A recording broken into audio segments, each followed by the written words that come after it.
ayos. Goods na goods. Ang problema hindi namin baklas. Tigas. Oh. Wala nang tornilyo yan pero luwag na yan. Okay. Let's go, linis.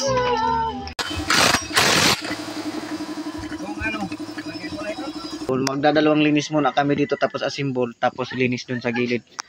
Okay, let's go. Dalawang linis. Kaya change oil na rin po. Tapos hangin. Ayan mga paps, may customer tayo ngayon. Ganun din, motor star. Nakatapos lang no, isa nakakalis lang. Ang problema nito ay pinapalangoy daw to sa dagat. Ngayon may isang tornilyo kami hindi mabaklas. Wewildingin natin yan, dudugtungan para mapihit. Linis panggilid, palit gear oil tsaka change oil ang gagawin natin dito. Siyempre bago tayo mag-welding, tanggal CDI lahat ng socket, battery. Okay, let's go. Ayan mga paps, natanggalan namin yung tornilyo na welding. Ayan. Ang problema hindi namin baklas. Tigas. Oh.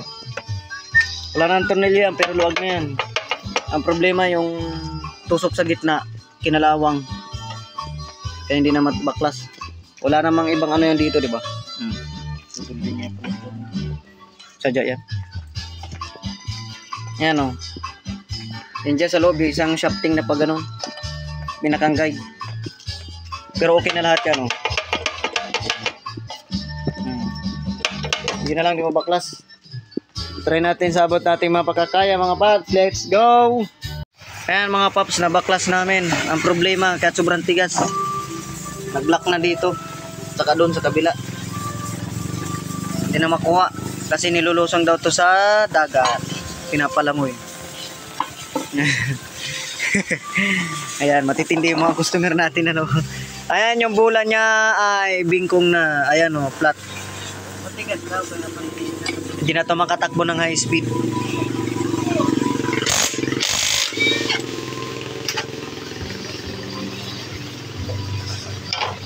Yan, binabaklas na rin yung pulley. Ay, sorry. Yan, lilinisan natin to. Lahat, baklas yan. Yan, okay pa yung clutch bell. Makalpal pa rin yung lining. Ayan, okay pa yung lining, makapal pa. So, lilinisan lang natin to lahat. Baklas. Pati itong pulley na to sa loob. Ito, gagawin natin ang paraan kung paano natin ito mapapalambot. Baklasin natin lahat yan. Yung kanyang pump belt, check natin.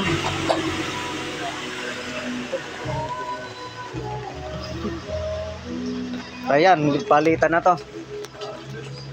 Magkano kuya? 836. Yan, palitan na ang pump belt. Oh. Mayroon tayo dyan pang Honda click. Di ko natin alam kung kasya. Okay. Let's go, linis. Ayan mga paps, tinanggal na rin yung langis sa gear oil. So, yan yung itsura. Yan, kaso kaunti na oh. Wala nang 100 ml yan. Ayan, yung nag-change na rin po. Ang langis niya ay maitim. Iya. Ayan. Kaya change na rin po. Tapos hangin. Ayan. Okay.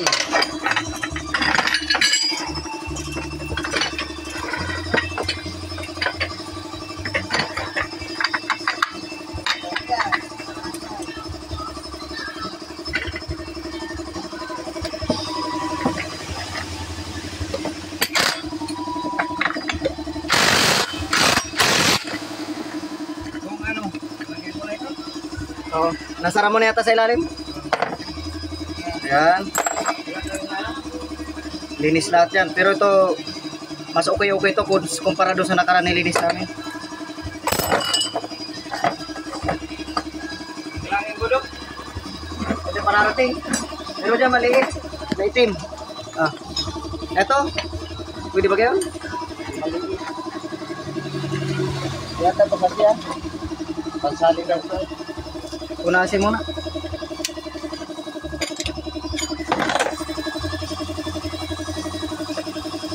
Ayan, wala nang grasa. Ano, lapot-lapot na. Lumos.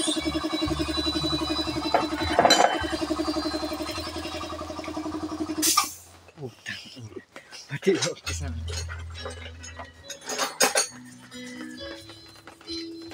Linis. Magpapalinis dyan, oh. Ibaklas talaga to lahat. Oo.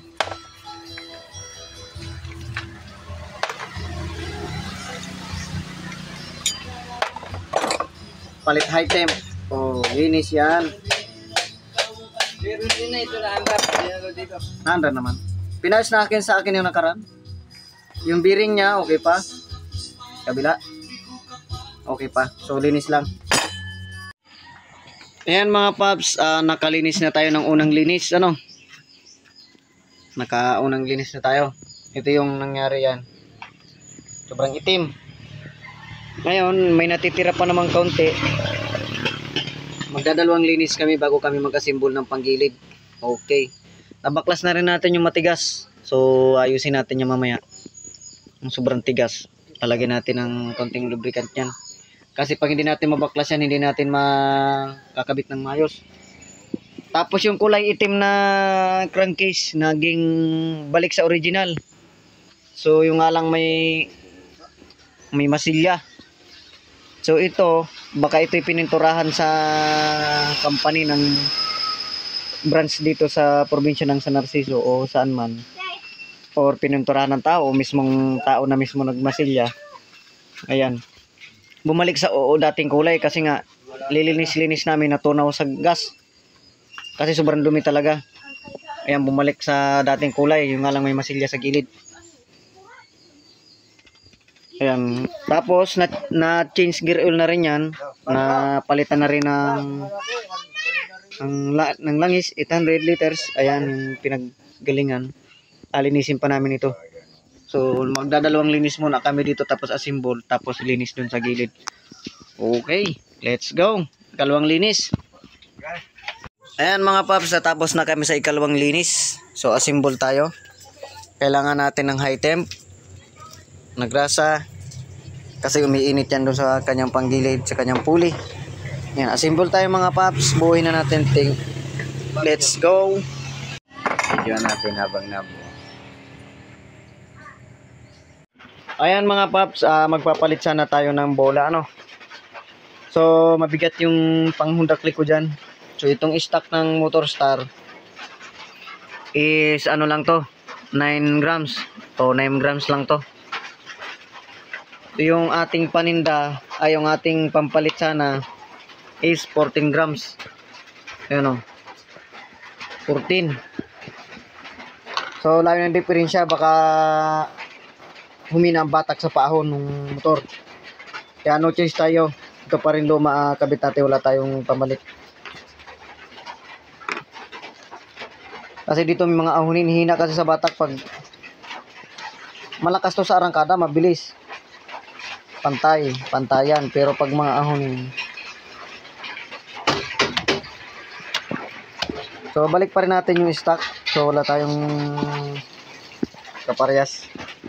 Ayan mga paps, ginawa natin ng paraan yung ating bola. Tinanggal natin yung mga kanto. Milihan natin ng grinder.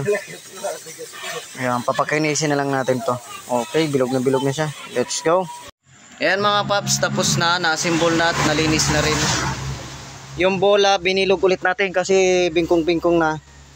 Tapos yung kanyang pambelt bago. So, isang baklasan na. Kasi kung hindi babalik natin yung luma, gano'n nilang mapuputol, kawawa naman yung sasakay. So bago na yung nakapalit, tinanggal na natin luma. So testing tayo. So pahawak.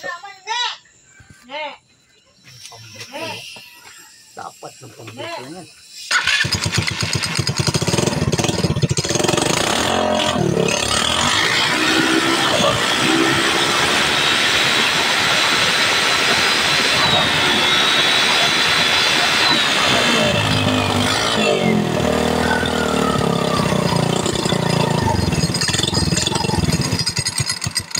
Nasaga dito yung pambelt sa video. Ayan mga paps, magpapalit tayo ng pang GY6. Kasing original na pang Honda Click low speed. Kitang-kita naman sa video low speed. So ay tabi natin tong bago. Ito yung kanyang luma. So, papalit tayo ng pan GY6 na ba ito. So pareha sila ng lapad. So try natin. GY6 tayo. Ayan mga paps, palit pang belt GY6. Testing.